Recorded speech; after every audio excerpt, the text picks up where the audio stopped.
Hello നമസ്കാരം. നാളത്തെ എപ്പിസോഡിൻ്റെ സ്റ്റോറിയാണ് പറയാൻ പോകുന്നത്. അപ്പോൾ എല്ലാവരും സ്റ്റോറി മുഴുവനായിട്ട് കേൾക്കാൻ സപ്പോർട്ട് ചെയ്യട്ടോ.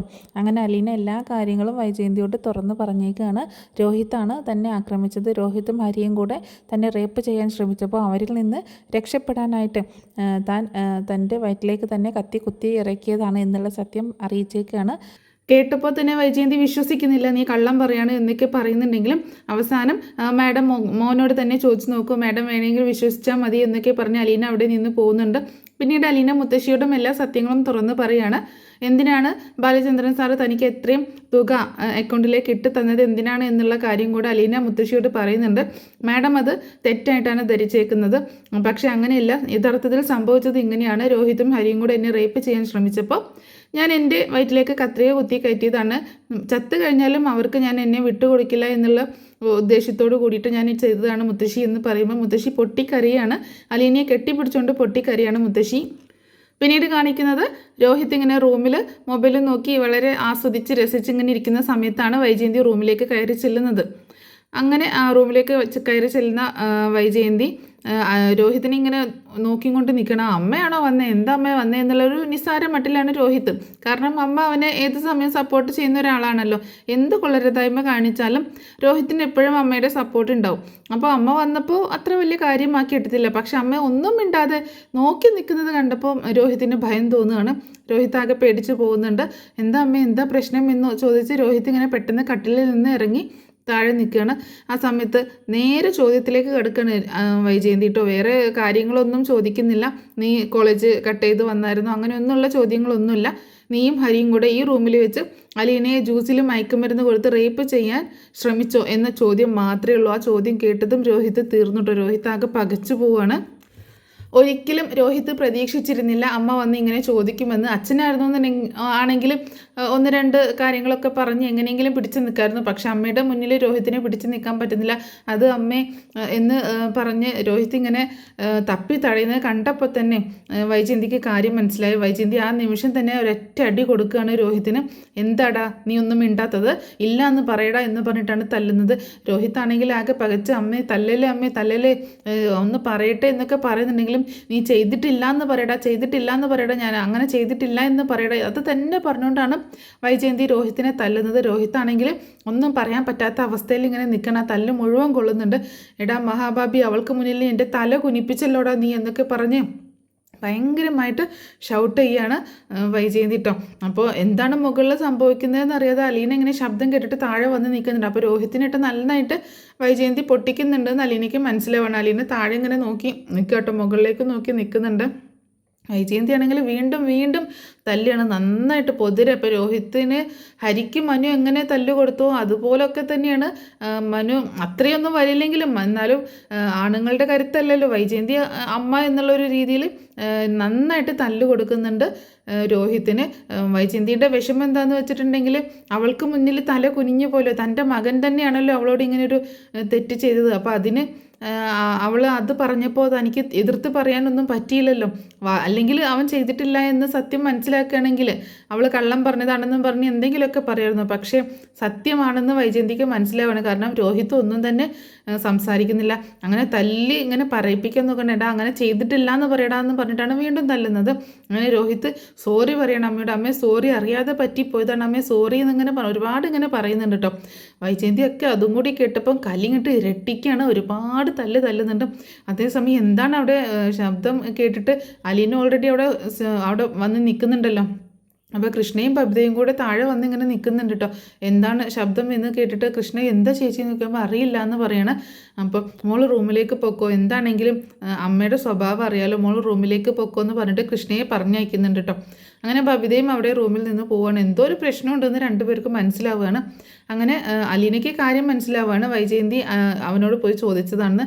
അങ്ങനെ ഒരുപാട് തല്ല് കൊടുക്കുന്നുണ്ട്. എന്നിട്ട് നീയൊക്കെ കൂടി എൻ്റെ മാനം കളഞ്ഞല്ലോടാ, നിനക്കൊക്കെ എന്തിൻ്റെ സൂക്കേടാണ്, പണം കൂടിപ്പോയിട്ടാണ്, എല്ലാ സൗകര്യങ്ങളും കൂടിപ്പോയിട്ടാണ്, നീയൊക്കെ കോളേജിലേക്ക് പോണത് ഇത് പഠിക്കാനാണോടോ എന്നൊക്കെ ചോദിച്ച് ഒരുപാട് കൊടുക്കുന്നുണ്ട്.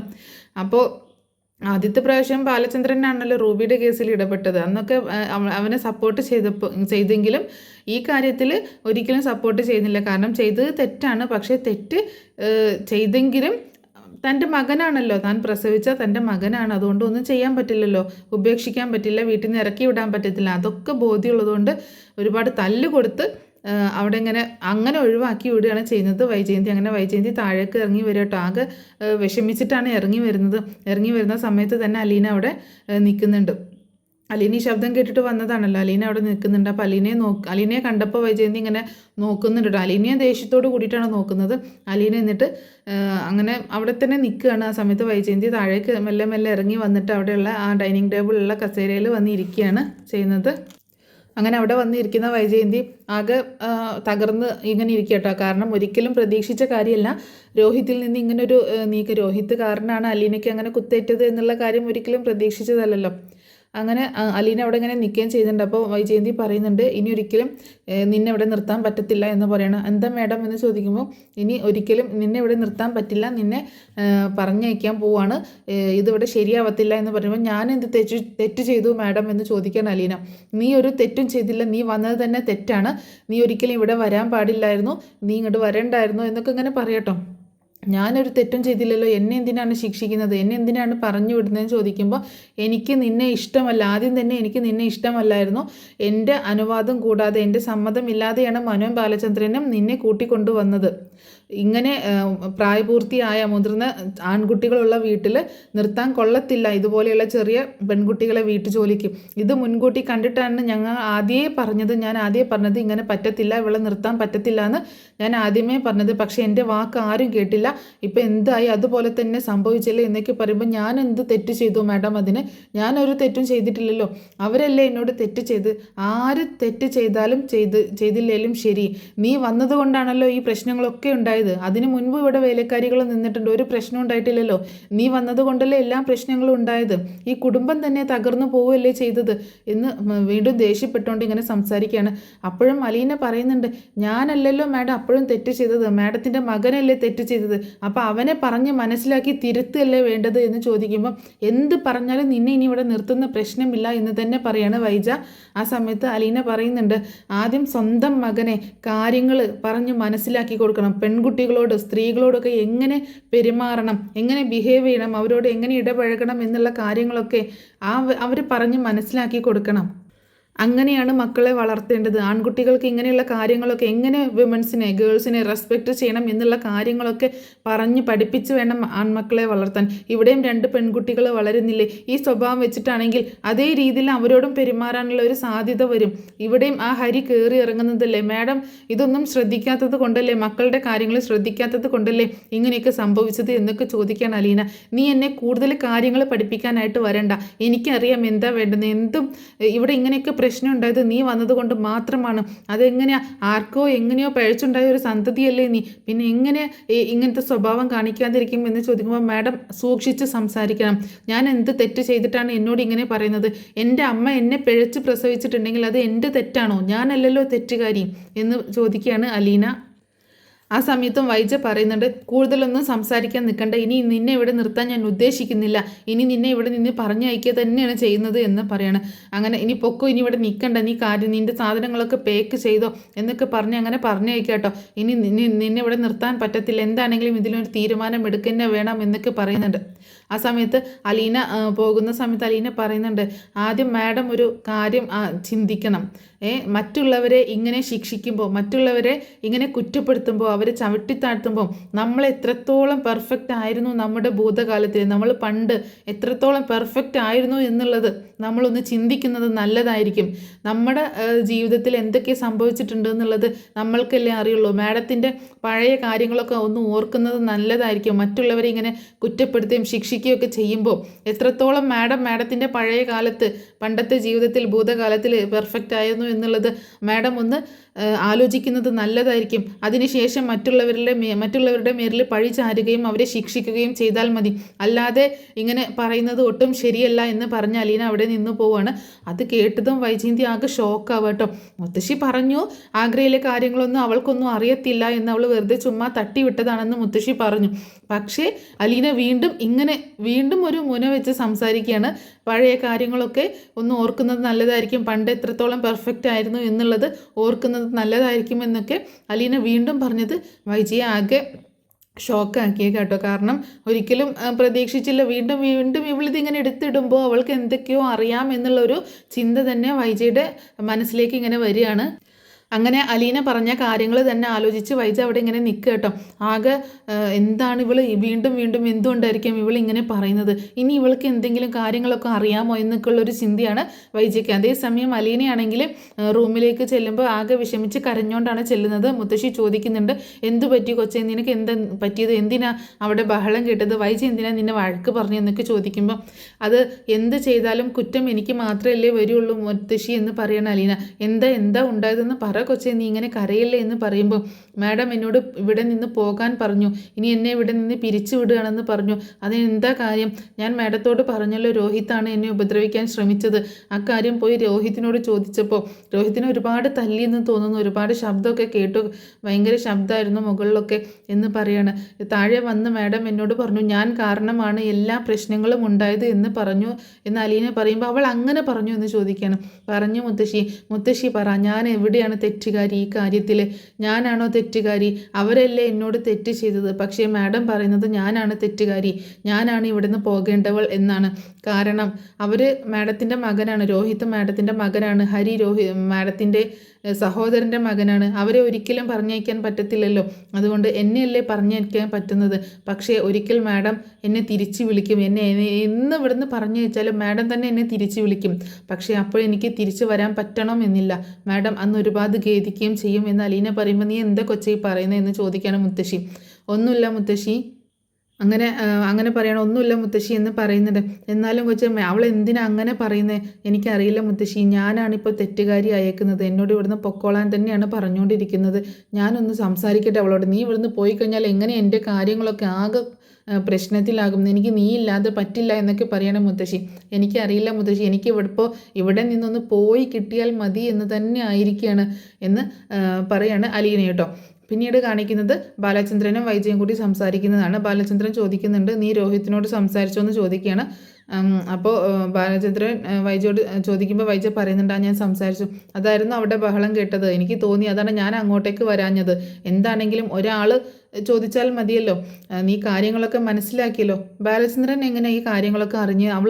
അവൾ പറഞ്ഞൊന്നുമില്ല, എന്നാലും ഞാൻ കാര്യങ്ങൾ മനസ്സിലാക്കി. എന്നിട്ടെന്താ ബാലചന്ദ്രൻ എന്നോട് പറയാഞ്ഞത്?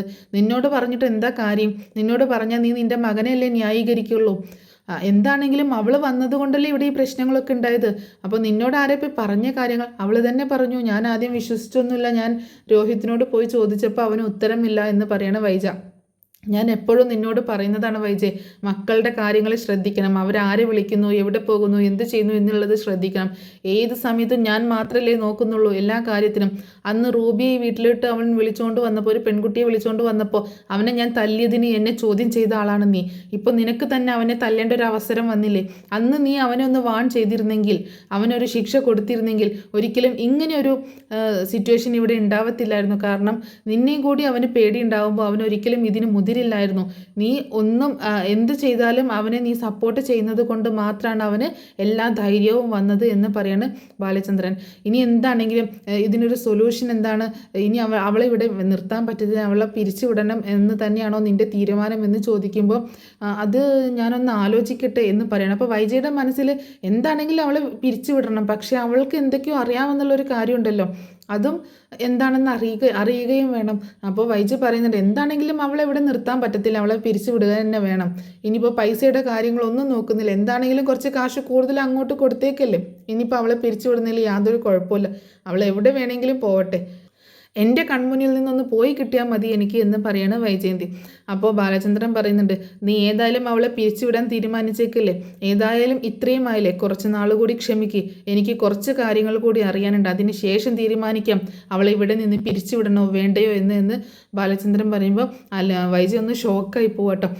എന്താ ബാലചന്ദ്രൻ അങ്ങനെ പറഞ്ഞതെന്ന് ചോദിക്കുമ്പോൾ, അതൊക്കെയുണ്ട്, എനിക്ക് കുറച്ച് കാര്യങ്ങൾ അറിയാനുണ്ട്, ഞാൻ എന്താണെങ്കിലും അതിൻ്റെ പുറകെ തന്നെയാണ്, എനിക്ക് അതിൻ്റെ സത്യാവസ്ഥയൊക്കെ ഒന്ന് അറിയാനുണ്ട്, എന്തായാലും കുറച്ച് നാൾ കഴിഞ്ഞിട്ട് അവളെ പിരിച്ചുവിടാൻ പറ്റത്തുള്ളൂ.